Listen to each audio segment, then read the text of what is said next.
itu getaran kolbu karena keagungan Allah Subhanahu wa ta'ala. Kenapa kita merasakan getaran? Bisa jadi karena kita merasa salah, bisa saja merasakan kita ini kurang adab kepada Allah, sampai merasakan bahwa Allah itu dekat kepadanya. Itu minimal ya. Tidaklah akan disiksa masuk neraka orang-orang yang pernah menangis karena takut kepada Allah.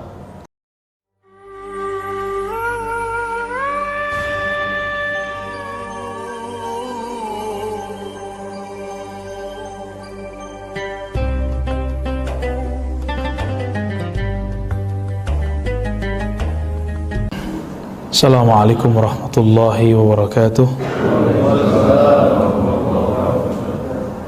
Alhamdulillah rabbil alamin, wassalatu wassalamu ala sayyidil mursalin wa ala alihi wa ashabihi wa li baitihi wa dzurriyyatihi ajma'in, wa ba'd. Ini mohon maaf nih, kitabnya enggak kebawa, kita pakai PDF ya. Apa judulnya tadi, Pak? Al-Khauf ya. Sebentar ya, saya cari dulu. Al-Khauf secara harfiah, Al-Khauf itu berarti takut ya. Lawannya roja. Roja berarti harap ya. Allah Al-Jalal. Apa arti Jalal? Keagungan Allah Subhanahu wa ta'ala. Kita kalau melihat ada orang yang agung, yang terhormat, maka kita segan. Rasa yang muncul namanya khauf ya, karena kita segan. Berbeda dengan orang yang kita suka takzim kepadanya, tapi rasa cinta kita melewati rasa segan kita. Nah, itu namanya roja, berharap. Itu al-khauf dan roja ya. Kita coba lihat nih, apa kata Imam Abu Bakar Ar-Razi tentang bab ini ya. Muhammad ibn Abi Bakar ya. Al-Khauf halaman 75. Sebentar.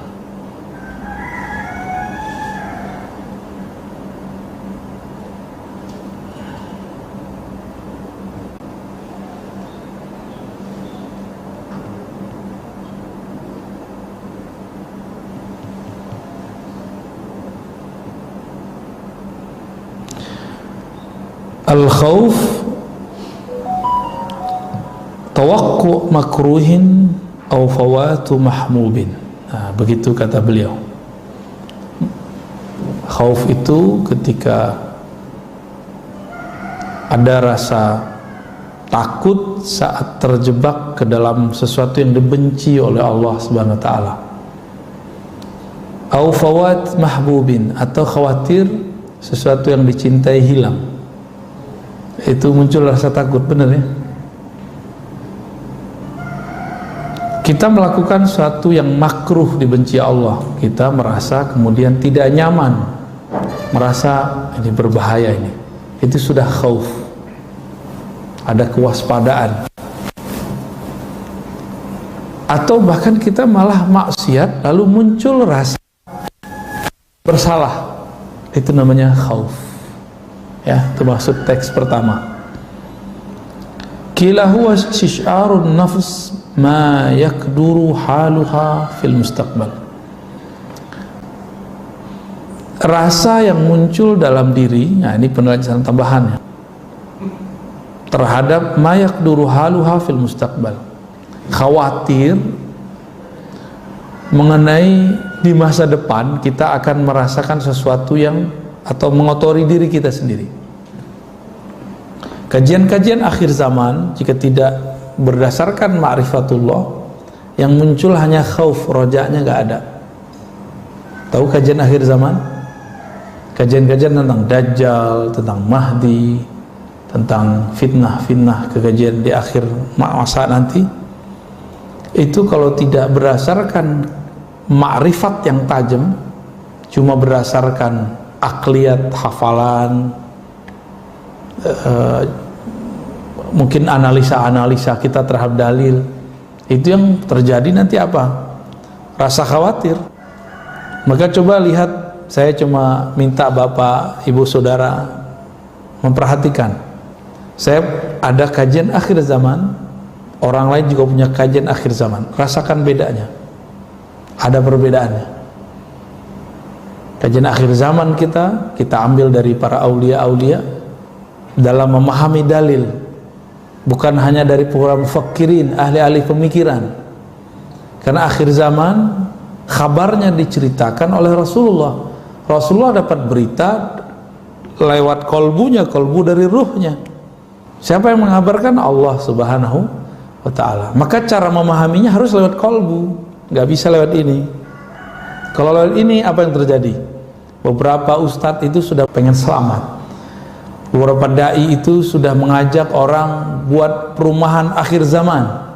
Pernah dengar? Oh, ini sunnah. Kenapa? Nanti Rasulullah memuji orang-orang yang dia uzlah, dia menyendiri, tidak tinggal di keramaian. Lah hadisnya jelas uzlah. Uzlah itu sendiri. Kalau buat komplek tengah hutan namanya rame-rame. Kalau mau cari duit, bilang aja cari duit ya.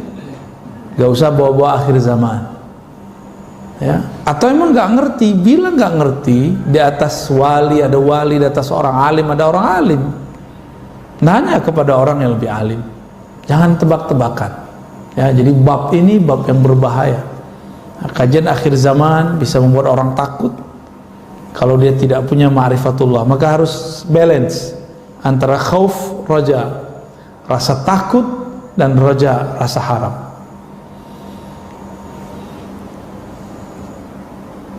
Apalagi makna dari khauf? Harakatul qalbi fi jalalatir Rabb, min jalalatir Rabb.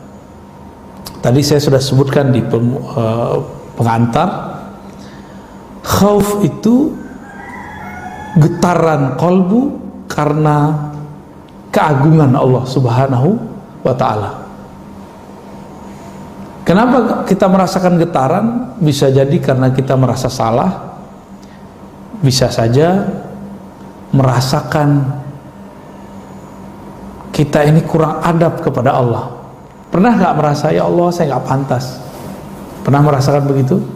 Jika pernah, berarti pernah merasakan khauf, rasa takut. Istighfar lalu merasa takut, ingat masa lalu, itu ada khauf. Maka kadang-kadang orang-orang yang taat terkecil itu kadang-kadang kalau dia ini nggak kena maksiat sekali, dia sok suci kadang. Jadi ini jangan sengaja maksiat ya, tapi ada orang yang taat terus, dan itu banyak di dunia. Lalu ketika dia bersentuhan bab politik, bersentuhan bab perbedaan, dia merasa lebih suci daripada orang yang berbeda. Ketika dia melihat orang maksiat, dia merasa jijik. Akhirnya kalau Allah sayang sama dia, Allah takdirkan pada orang ini maksiat, supaya dia tahu rasanya maksiat itu gimana. Bahwa maksiat itu juga bagian daripada gerakan hidup yang Allah sudah takdirkan. Takdir buruknya orang maksiat putus asa, takdir baiknya orang maksiat tobat. Pilih mana? Itu takdir. Jadi maksiat itu takdir, iya. Tapi usaha kita tobat, itu takdir baiknya. Putus asa itu takdir buruknya. Mengulangi kembali itu takdir buruknya. Tobat kembali itu takdir baiknya. Udah begitu aja terus. Ya, jadi jangan putus asa. Jangan pernah putus asa dari maksiat. Jangan juga kegeeran kalau taat gitu. Ya. Kalau putus asa berarti khaufnya berlebihan. Kalau kepedean, apalagi juga diampunin lagi, berarti rojan. Maka ungkapan ulama kita, khauf itu sayap kanan, roja itu sayap kiri. Dengan begitulah seorang hamba usul kehadiran Allah Subhanahu wa taala, ya, sampai kepada Allah. Sampai itu gimana? Allah kan tidak perlu tempat. Sampai di situ berarti sampai merasakan bahwa Allah itu dekat kepadanya. Itu minimal, ya. Imam Junaid, Imam Salafus Saleh, ditanya anil khauf, apakah itu? Tawakku, rasa takut terhadap ukubah, terhadap balasan Allah, ala majaril anfas, sesuai dengan gerak nafas. Khawatir kalau nafas ini ada nafas yang lupa kepada Allah Subhanahu wa taala. Ini makomnya Imam Junaid. Kita mungkin belum nyampe, ya. Beliau ini pernapas dia. Belum, kan? Lalu dijelaskan oleh Imam pengarang kitab ini, al khauf minallahi wajib. Nah, khauf ini babnya wajib, bukan sunnah, ya. Wajibun liqaulihi ta'ala wa khafuni in kuntum mu'minin. Takutlah kepadaku, ya, surat Al-Imran 175. Takutlah kepada kamu jika memang engkau percaya kepadaku, in kuntum mu'minin. Kalau dalam beberapa ayat lain, misalnya surah Al-Baqarah ayat 40, wa iyaya farhabun, kepadaku kau takut. Nah, kalau di depan iyaya itu ditambahin hanya, ya, hanya kepadaku kamu harus takut, selainku tidak, ya.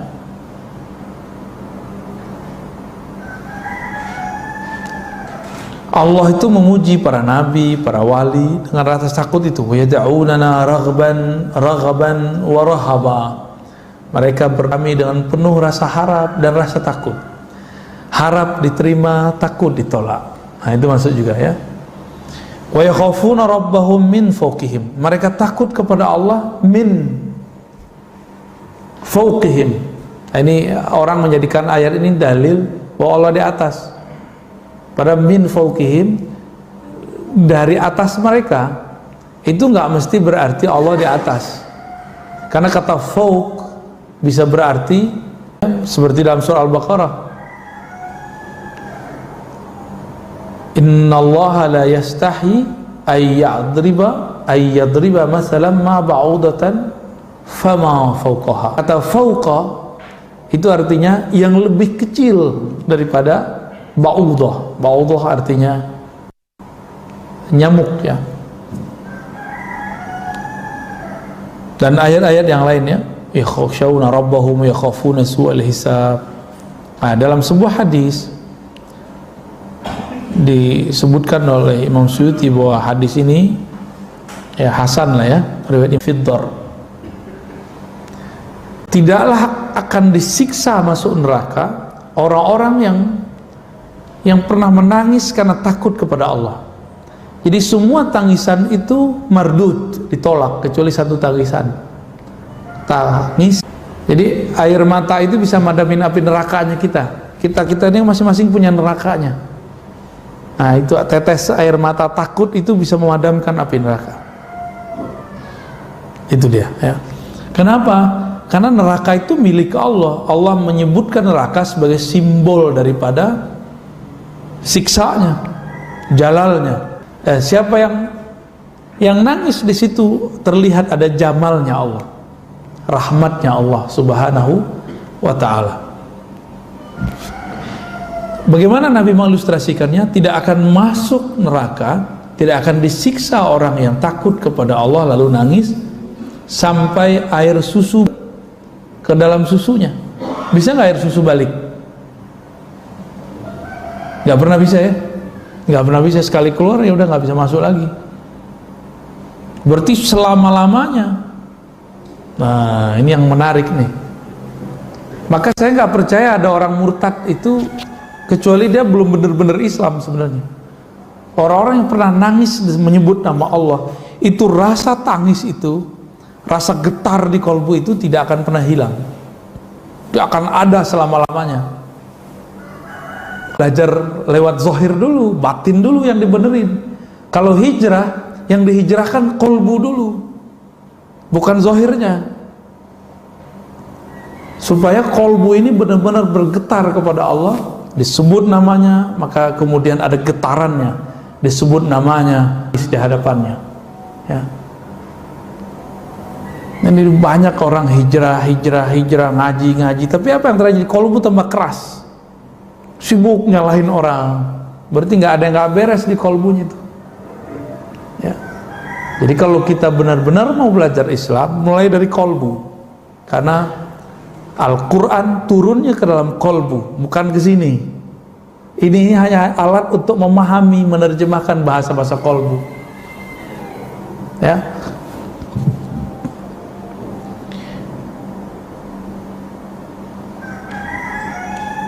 Dalam riwayat Imam Tabrani disebutkan, idza qsha'arra jasadul 'abdi tahatat anhu dhunubuhu kama yatahatat 'anil syajaratil yabisah waraquha. Apa indikator? Ini indikator membaca tubuh. Tubuh ini menerjemahkan kolbu.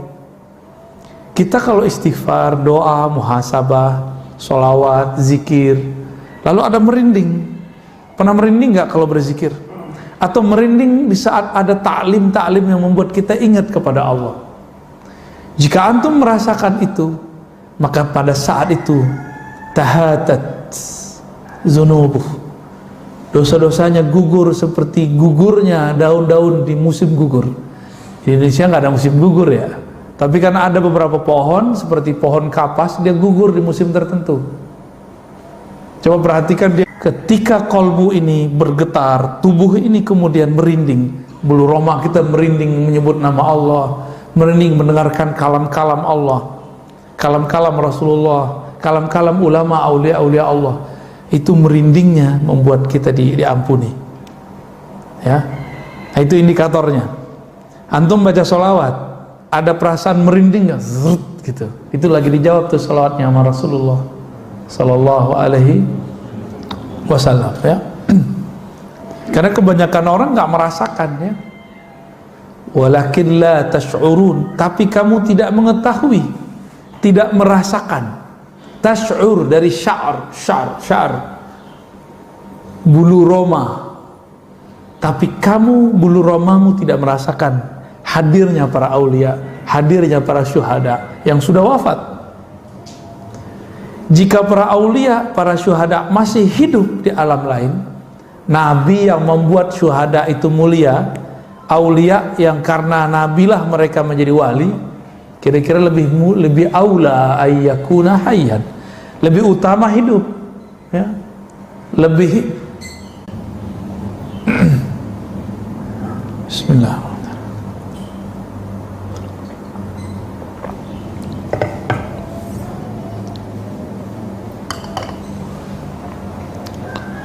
Wa qala sallallahu alaihi wasallam, nah, Nabi mentafsirkan satu ayat, walladzina yutuna ma atau wa qulubuhum wajilah. Orang-orang yang memberikan apa yang mereka berikan dan kolbunya penuh dengan rasa wajlah, rasa takut.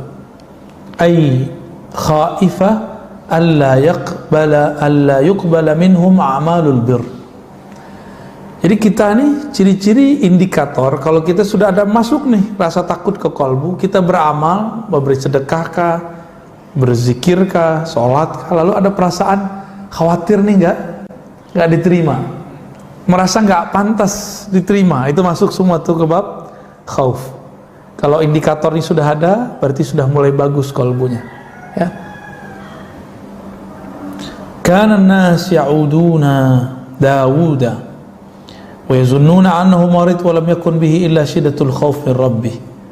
Jadi ada satu riwayat, ya, bahwa dalam Israiliyat Nabi Daud sakit,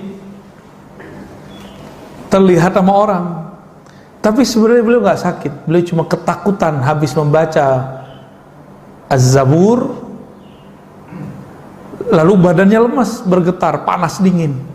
Jadi dulu para nabi baca ayat-ayat Allah sampai begitu. Kalau kita enggak, ya, nggak ada yang begitu, ya. Di zaman Hasan al-Basri itu ada orang baca surah Al-Hadid nyampe di ayat 16-nya pada pingsan. Kita nggak ada yang begitu. Apa yang salah ini? Maka minimal merinding-merinding lah kalau dibacakan ayat lalu disebutkan maknanya. Waktu saya kemarin saya baru pulang dari Sumatera, ya, dari kampung saya, itu macam-macam berteriak di sana. Ada yang merinding begitu, ketakutan dia kepada Allah. Wajah, bulu romanya merinding. Sampai-sampai dia nggak tahan, dia berteriak, ya Allah. Ada juga yang kurang ajar, kita belum selesai ngomong dipotong. Ya, ada juga yang begitu, gaya badui. Angkat tangan langsung ngomong, itu kan badui itu. Orang kalau angkat tangan gimana hadapnya? Dipersilahkan dulu baru ngomong. Itu saya diuji juga tuh Pak, diuji perasaan saya gimana. Ya. Itu soal adab itu, ya. Adab yang buruk. Nah, itu terjadi Pak.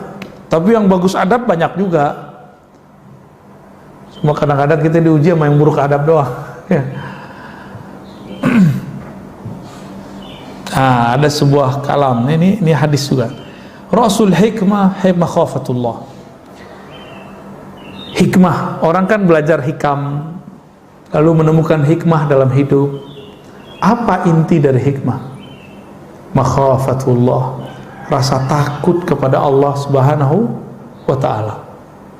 Maka dikatakan di sini man khafallaha khafahu kullu syai' wa lam yakhaf wa man lam yakhafillah khafa min kulli syai'.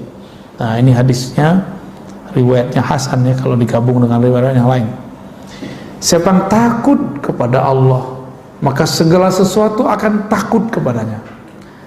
Maksudnya kalau kita segen kepada Allah, maka semua di alam semesta akan segan kepadanya, kecuali jin dan manusia yang durhaka kepada Allah.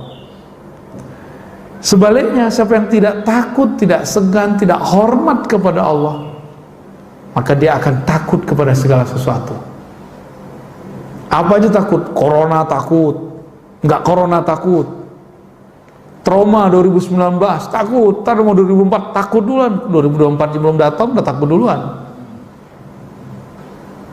Corona berikutnya belum datang udah takut duluan.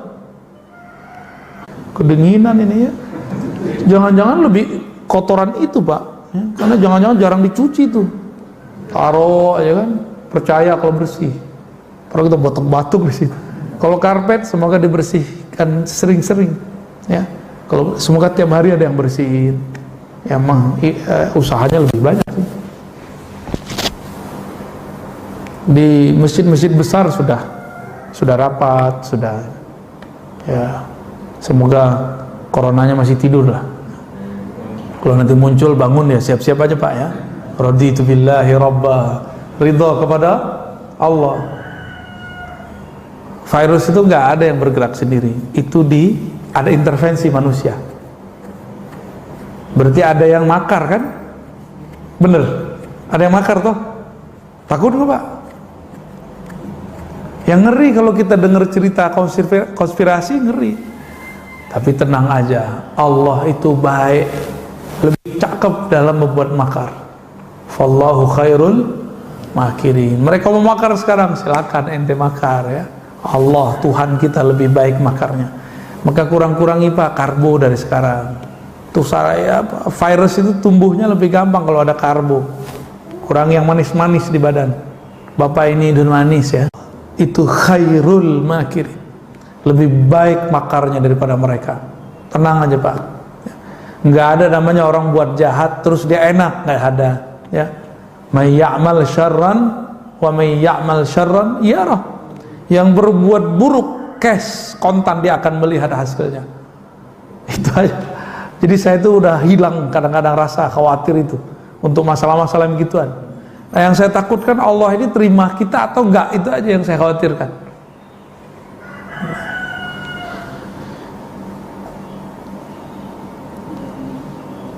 Semoga nanti yang yang berwenang mengumumkan enggak wajib pakai masker, wah lebih enak lagi Pak ya. Masker lumayan mahal Pak, udah kaya tuh tuan-tuan masker tuh ya. Bisnis masker udah luar biasa tuh. Allah Subhanahu wa ta'ala tidak akan pernah menjadikan kolbu kita ini ada dua ketakutan, rasa takut. Takut kepada A dan takut juga kepada B, nggak ada. Ya, pasti kepada salah satunya. Makanya dalam Al-Quran dikatakan Allah tidaklah menjadikan manusia itu dua kolbu. Kolbu kita satu. Maka rasa takutnya cuma satu, takut kepada Allah, takut kepada Allah aja. Kita ngomong begini bukan berarti kita nggak waspada terhadap corona. Kepada corona bukan khauf tapi waspada. Bisa bedain?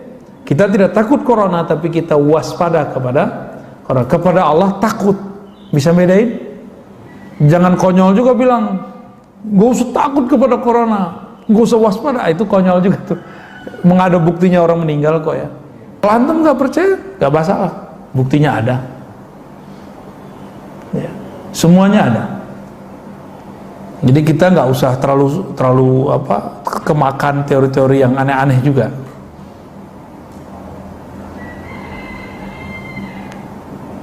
Kemudian disebutkan di sini, wah hilang lagi dia. Ya.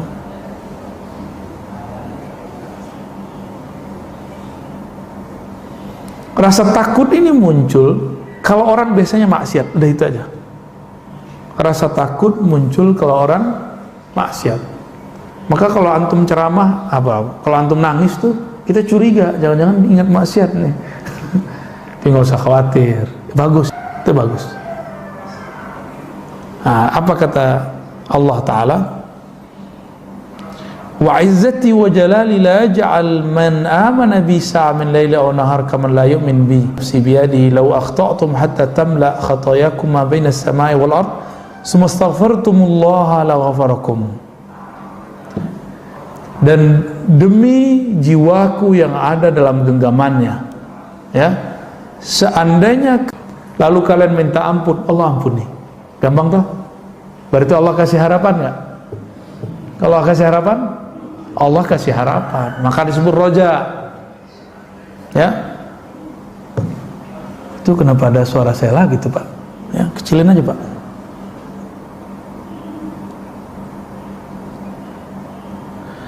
Walau lam tukhti'u laja'a Allah biqaumin yukhti'un summa yastaghfirun fayaghfir lahum. Ada orang merasa nggak berdosa. Ada satu kaum merasa tidak salah. Ada satu generasi merasa mereka orang taat. Banyak orang begini sekarang. Banyak, baru soleh dikit udah nggak rasa berdosa. Baru soleh dikit sudah ngancem-ngancem orang yang berbeda faham. Ya, udah banyak.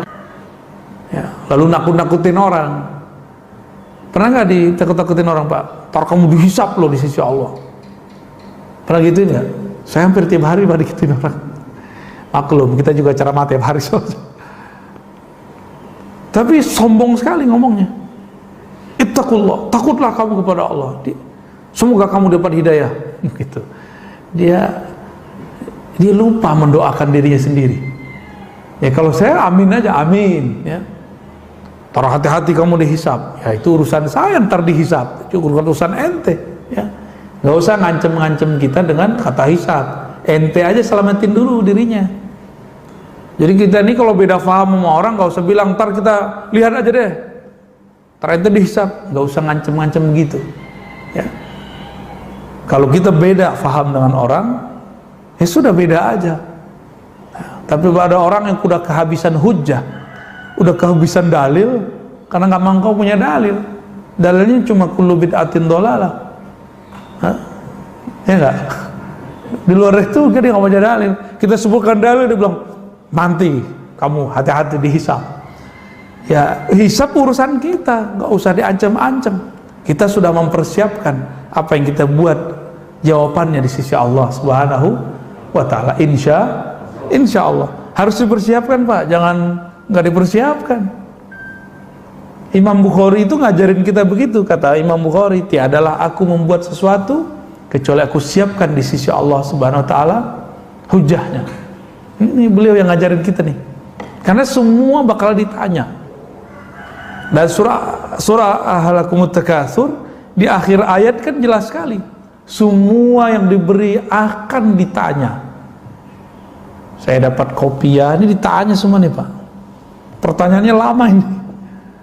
Ya, Bapak pakai masker itu ditanya semua itu.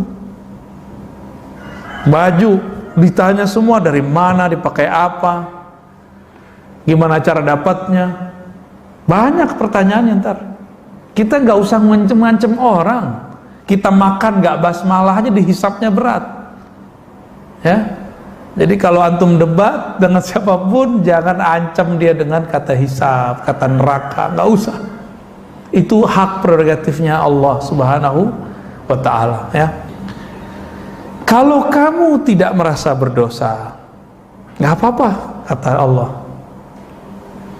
La ja'allahu biqaumin yukhti'un summa yastaghfirun fayaghfir lahum. Allah akan ganti generasi baru yang mana mereka merasa berdosa kepada Allah, lalu mereka minta ampun, lalu Allah ampuni. Jadi dosa itu rasa. Saya sudah sebutkan berkali-kali Bapak Saudara, kalau ada dosa zahir, ada dosa batin, ada dosa adab. 3 aja. Dosa zahir, dosa mata, kita semua punya. Tapi jangan masuk ke dosa yang batin. Kalau iya, tobatnya harus lebih serius. Pernahkah merasa diri lebih baik dari orang? Pernahkah merasa lebih suci dari orang lain? Pernahkah merasa lebih benar dari orang lain? Merasa benar boleh, lebih benar nggak boleh. Bisa bedain? Merasa benar boleh. Masa kita nggak boleh merasa benar? Kalau nggak, untuk apa kita beramal? Kita harus yakin juga yang kita amalin benar. Tapi merasa paling benar itu sifatnya iblis. Merasa baik boleh, merasa lebih baik daripada orang lain nggak boleh. Merasa baik berarti syukur, merasa lebih baik berarti sombong. Itu beda-beda tipis itu ya. Apabila orang-orang tidak merasa berdosa, maka Allah akan ganti generasinya. Muncullah nanti generasi baru yang mereka kolbunya lebih baik. Nah, dia nggak merasa dosa zahir, dia merasa dosa yang kedua, dosa batin.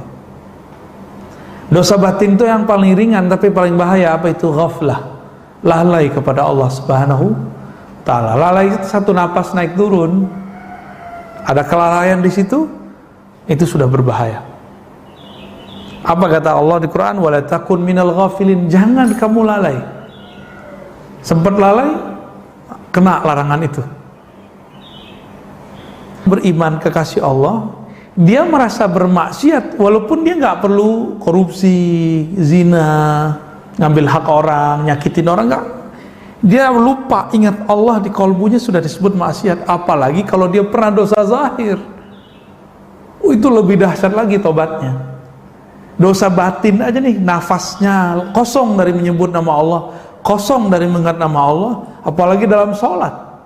Itu bagi dia sudah maksiat yang besar. Apalagi dia memang maksiat secara zahir. Ada nggak kita yang nggak pernah maksiat kalau gitu? Nggak ada ya. Tapi banyak orang secara zahir dia nggak ngerasa maksiat. Imam Syahrastani pernah mengatakan, kelompok Khawarij adalah kelompok yang merasa diri mereka tidak bermaksiat secara zahir, tapi batin mereka nggak selamat. Kelompok ekstrim. Makanya mereka meneraka-nerakakan orang, mengkafir-kafirkan orang. Itu karena kolbunya kotor, tapi hafalannya. Dia menghukumi orang dengan hafalan-hafalannya.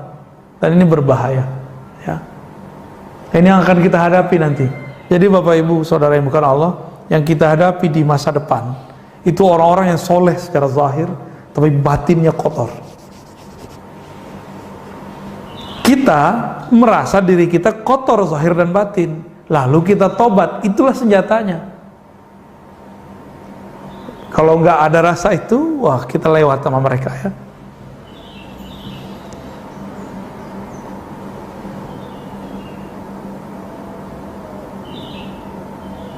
Innama yadkhul jannata man yarjuha. Nah, ini hadis menarik juga nih. Hadis yang juga didapatkan di riwayat Imam Baihaqi ya, dan riwayat lain. Yang masuk surga itu hanya yang mengharapkan masuk. Yang masuk neraka itu yang tidak pernah berharap masuk surga, yang putus asa daripada rahmat Allah Subhanahu wa ta'ala. Ya. Baik. Dengan demikian Bapak Saudara yang dimuliakan Allah, jadi al-khauf dan roja, rasa takut, rasa harap, ini harus dipelihara.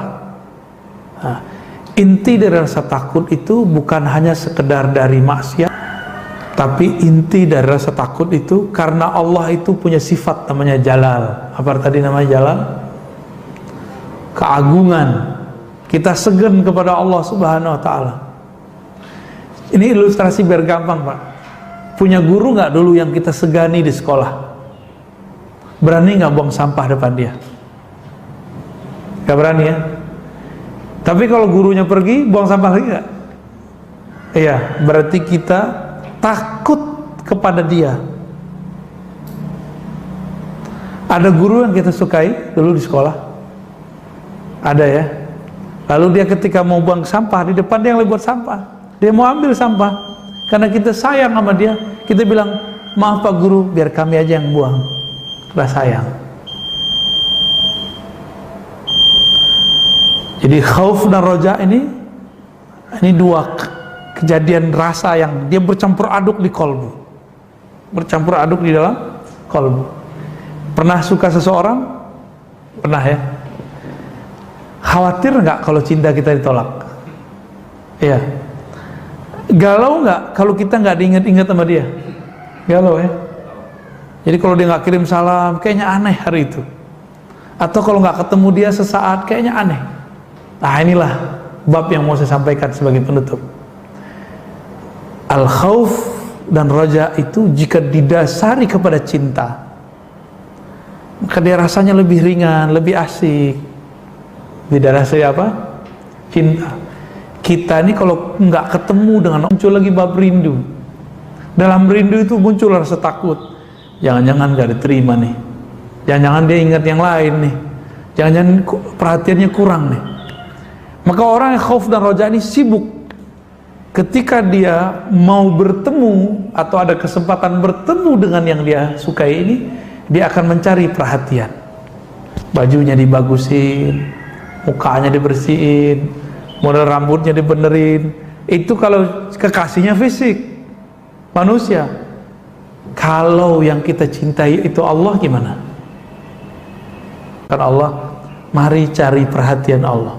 Allah itu selalu memperhatikan hambanya, tapi carilah perhatian rahmatnya, perhatian kasih sayangnya. Bagaimana caranya? Di kolbu ada khauf dan raja, yang sumbernya adalah cinta kepada Allah Subhanahu wa ta'ala. Cinta indikatornya cuma satu, dawamu zikri, senantiasa ingat dia, senantiasa merindukannya, takut kalau salah tingkah di depannya. Itu jadi ya. Kalau kita sudah cinta, suka memberikan kejutan nggak, hadiah, itu untuk apa? Cari perhatian. Maka yang layak dijadikan objek untuk kita cari perhatiannya adalah Allah, sumber semua cinta ya. Siapa yang dicintai Allah, maka semua yang di makhluk ini, yang di alam semesta akan mencintainya, insya Allah. Baik Bapak Saudara bukan Allah, lebih kurang itu bedah kitab Hadaikul Haqaiq ya, beberapa waktu ini. Semoga bermanfaat.